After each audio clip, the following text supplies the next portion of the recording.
Steve Robbins here. Welcome to the Get It Done Guys quick and dirty tips to work less and do more. Today's topic is staying on task when we get distracted. The quick and dirty tip is to use external reminders to stay on task. Natalie writes, "Dear Get It Done Guy, I need help.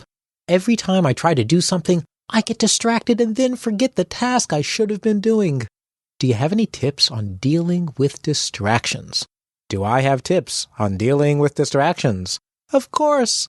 The very question itself reminds me of that time in 3rd grade. I was playing with the yellow silly putty, and Leslie Goldstein was playing with a red hammer. Well, of course, even then, I realized that yellow and red would make a great clothing combination. So I went straight over to the finger paint, grabbed some library paste, yum, tasty, and headed towards Leslie with a single-minded determination. Where was I? Distractions. Right. It's easy to get distracted. Humans are built that way. We have built-in distractions called daydreams. We'll be sitting in math class, and the instant the teacher writes an equation on the board, wham! We're sitting on a desert island, sipping fruit-flavored beverages, enjoying the sun as we're fanned with palm fronds. Then we hear our name as if through a far-off veil. Stever? Mr. Robbins, are you listening to me? What is the value of X? Oh, cow patties.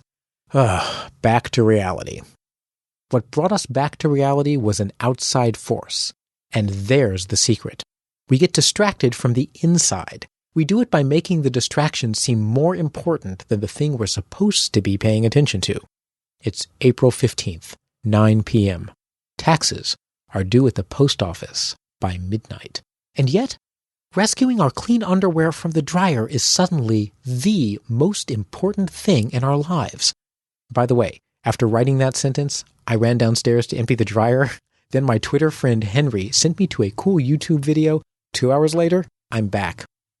Since it's outside that brings us back, we're going to create an outside tool to save us from distraction.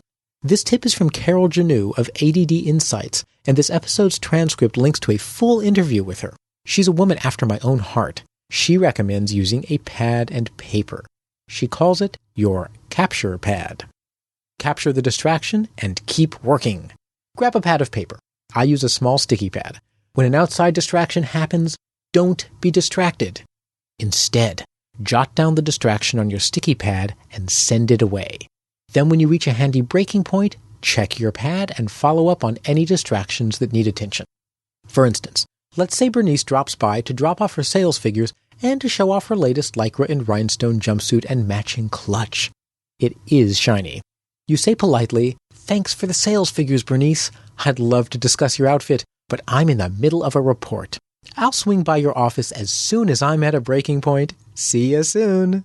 As soon as the after images fade, jot down on your sticky pad, "Visit Bernice," and keep working. When you're done with your Southwest sales report, you look down at your pad, and you know it's time to grab some anti-nausea medication and head off to see Bernice's new outfit. Capture the work and keep distracting. Sometimes, though, the distraction really is more important. If you've been pursuing a most excellent job candidate for the last 6 months, and that candidate drops by your office for one last chat before they accept the job offer, taking the meeting might be more important than finishing your report. In that case, your little pad will once again save you. Only this time, don't jot down the interruption. Jot down where you were in your report and what the next steps are. Just incorporated Bernice's sales figures, about to calculate totals for the region. Now you can give your candidate your full attention, knowing that as soon as you're done, a quick glance at your sticky pad will help you get right back into your sales report where you left off. Attention deficit disorder? Some people are diagnosed with ADD, attention deficit disorder. They actually can't control where their attention wanders. I can relate. I'll be working with a customer who needs attention. Boom, I put him on hold for a coworker who calls with an emergency.